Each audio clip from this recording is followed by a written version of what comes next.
Hola, bienvenidos a Paleopolítica otra vez para esto que es la segunda parte de un monográfico sobre un texto de Gaetano Mosca, La clase política. Lo habíamos dejado en la parte anterior donde dice que, donde nos recuerda que hay una cierta repugnancia de los ricos a entregarse ordinariamente a la vida pública y una cierta repugnancia de los pobres a escoger a los ricos para los cargos electivos. Esto es muy cierto, esto es más que evidente porque sobre todo aquí en Chile se nota mucho. Y ya luego, bueno, damos una serie de ejemplos donde en China el gobierno no había aceptado el principio de elecciones populares, estaba fundado sobre una base esencialmente igualitaria.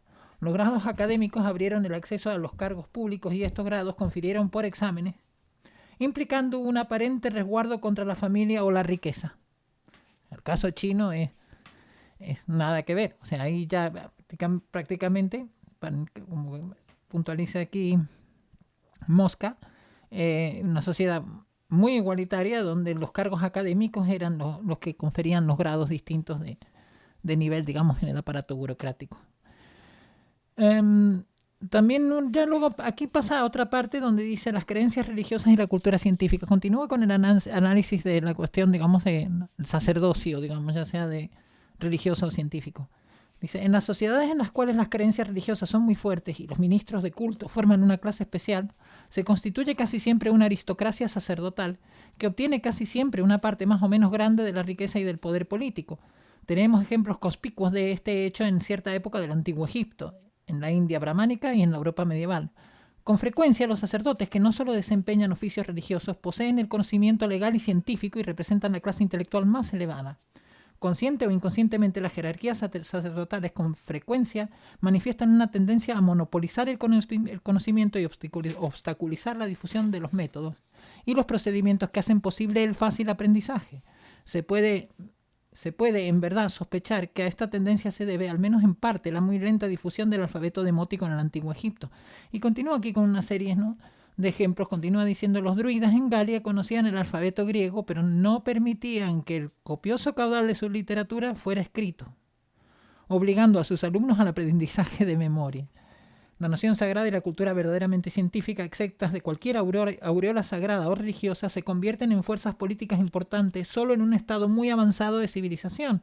Y solo entonces se abre el acceso a la clase gobernante para aquellos que lo poseen. Pero en este caso hay que tener presente que no es tanto el conocimiento en sí el que tiene el valor político como las aplicaciones prácticas que se pueden hacer del mismo para provecho del público o del Estado.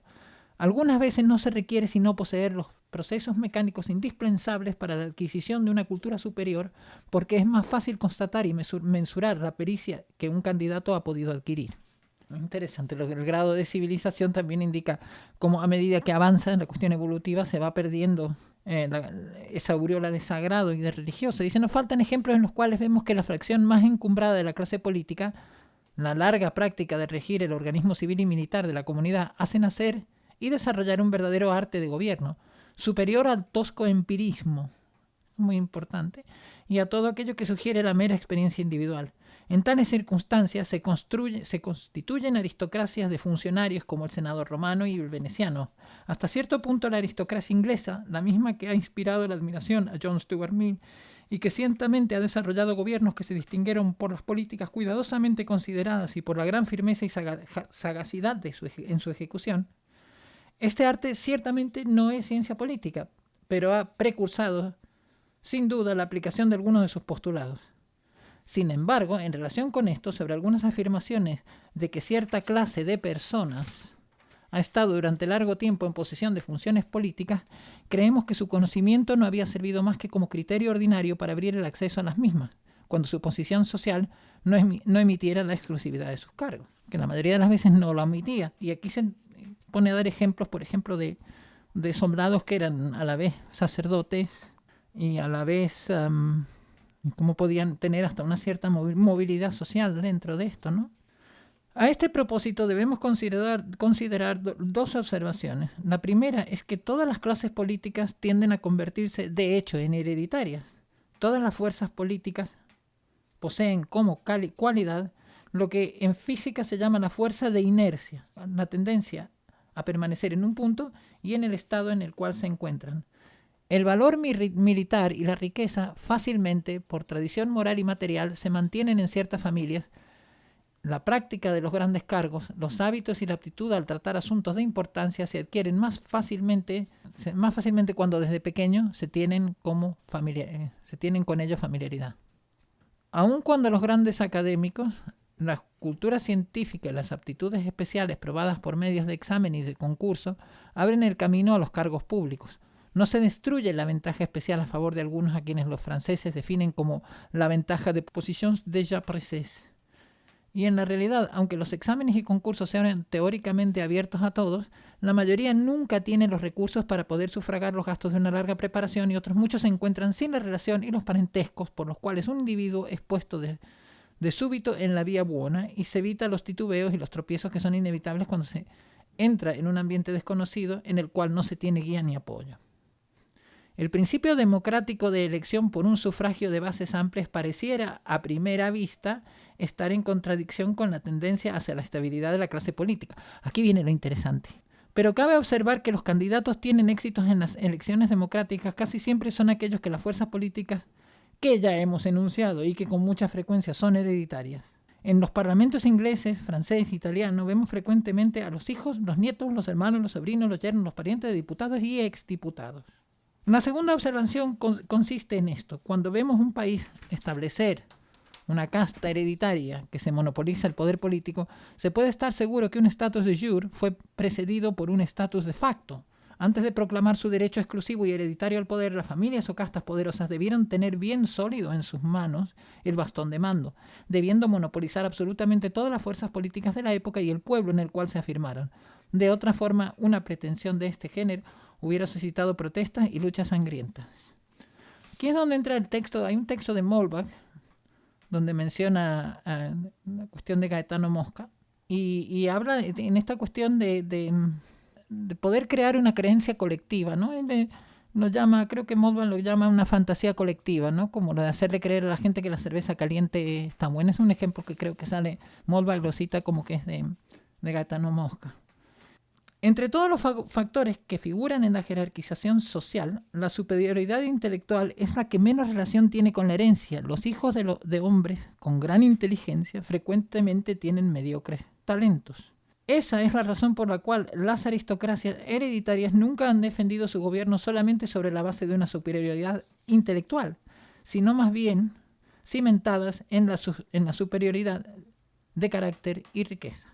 Se dice que puede ser suficiente explicar la peculiaridad de las aptitudes meramente intelectuales, mas no aquellas de carácter moral, como fuente de fuerza y voluntad, el valor, el orgullo y la energía de carácter. Pero la verdad es que la posición social, la tradición de familia, los hábitos de clase en el cual vivimos contribuyen al mayor o menor desarrollo de las cualidades mencionadas, más de lo que comúnmente se cree. Así, observando atentamente a los individuos que han cambiado de posición social, sea para bien o para mal, y que se encuentran en consecuencia en un ambiente diferente de aquel que estaban acostumbrados, podemos fácilmente afirmar que sus aptitudes intelectuales se han modificado mucho menos sensiblemente que las morales.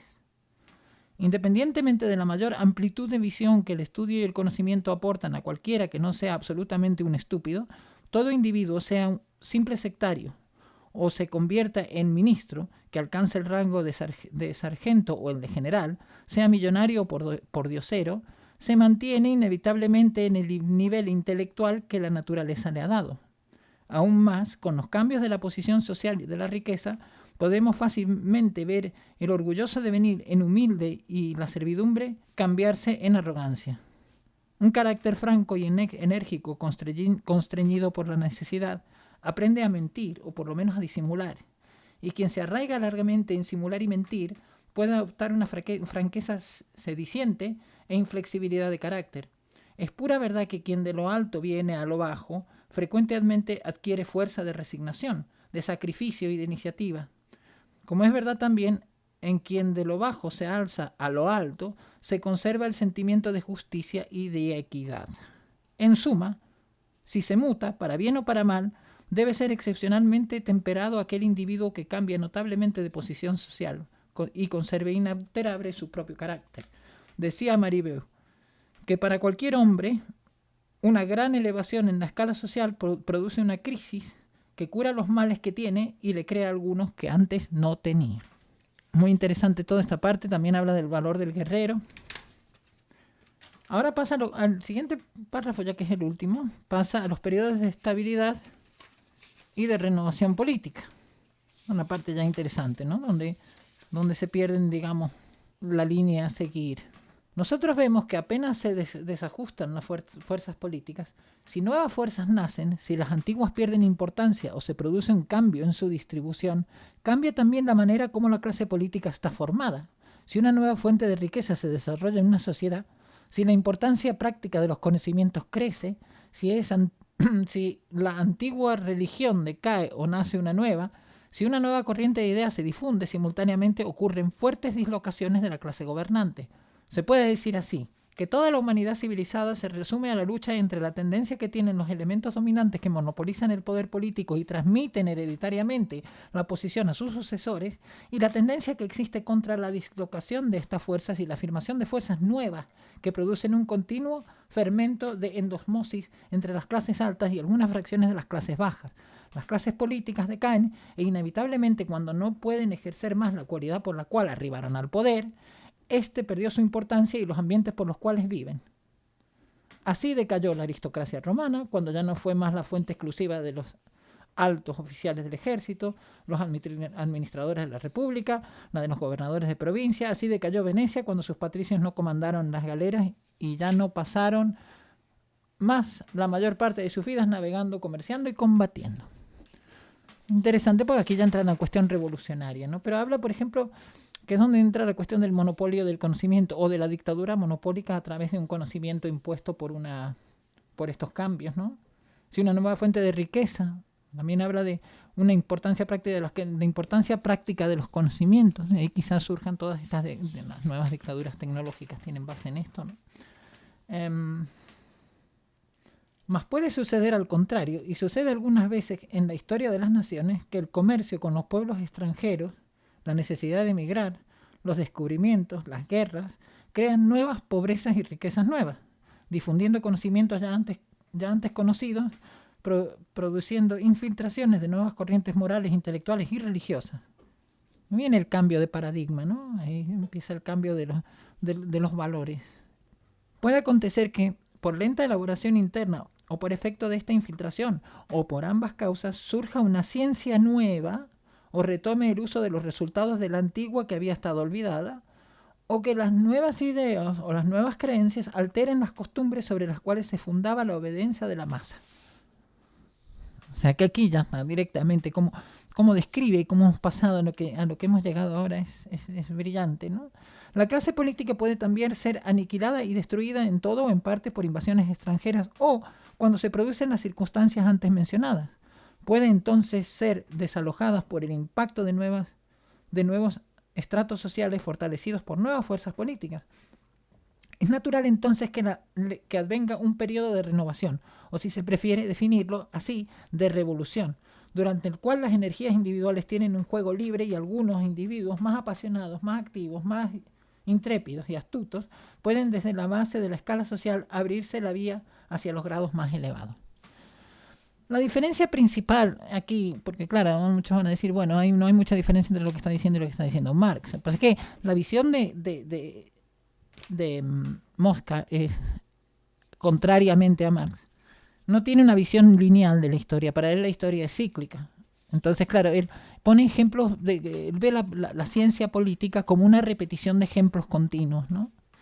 Ahora, suponiendo que el estado febril de una sociedad va pasando de la calma, puesto que las tendencias psicológicas del hombre son siempre las mismas, aquellos que son de la clase política van adquiriendo un espíritu de cuerpo y, por tanto, el arte de monopolizar en su ventaja las cualidades y aptitudes necesarias para acceder al poder y para mantenerlo. Al final, con el tiempo, se forma la fuerza conservadora por excelencia, la fuerza de la costumbre, por la cual los muchos se resignan a estar en la base y los miembros de cierta familia o clase privilegiada adquieren la convicción de que para ellos es casi un derecho absoluto el estar en lo alto y en el mando. Vamos a hablar de Bill Gates, de las élites y de toda esta gente, ¿no? Pero para concluir con este texto, aunque recomiendo que lo lean porque hay detalles que a lo mejor se me pasaron, dice, aquello que los filósofos y los teólogos llaman libre albedrío, o sea, la opción espontánea de los individuos, aquí es donde viene otra vez la diferencia con Marx. La opción espontánea de los individuos ha tenido hasta ahora, y tal vez para siempre, poco o casi nula influencia en apresurar el fin o principio de uno de los periodos históricos mencionados. Curiosos detalles técnicos que entorpecen su funcionamiento. Los argumentos prácticos y las disertaciones legales en América, añade, se parecen a los de ejecutores testamentarios que hacen ejecutar un testamento mal redactado. El sentido de sus discursos es razonable, pero no puede hacerlo comprender completamente sin defenderlo con sencillez, porque está enredado en los viejos términos de un testamento viejo. Pero las consecuencias más importantes es que hemos recurrido, sin darnos cuenta de la significación política de nuestros actos, a medios extraconstitucionales para modificar el sistema federal en las partes que el equilibrio de los poderes era demasiado delicado para servir a usos prácticos en que ese sistema no convenía, o no convenía el principio esencial de su creación, es decir, el gobierno por el pueblo y por medio de sus representantes en el Congreso. Que completamente destruye la idea, ¿no?, de que eso escrito. Otra vez vuelve un poco, lo liga con la cuestión de Alexander Spooner, que eso escrito queda en el pasado y que se buscan maneras extraconstitucionales de hacer que eso que ahora ya no conviene desaparezca. En fin, ahora los esperamos el domingo para celebrar los 5.000 que nunca llegan y el fin del mundo. Con mucho cariño nos despedimos de todos. Adiós.